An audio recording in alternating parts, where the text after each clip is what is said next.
We begin with the Central Bank Governor, Dr. Patrick Njoroge. Now, he wants the issue of reviewing the cap on interest rates fast-tracked, as this is having a detrimental effect on the country's economy. Dr. Njoroge was speaking in Eldoret after holding talks with Uasin Ngishu Governor Jackson Mandago. We are working with the commercial banks to make sure that we won't go back to the old regime that got us here.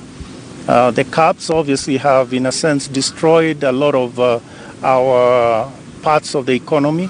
And what we need to do is to go back to a better organized banking sector that actually is much more customer-centric. And the customers are yourselves, every one of the 45 million Kenyans, and indeed also by extension the counties and others that are involved in running the affairs of the states and government. So I think there is progress there, but we will continue to work. It's a journey.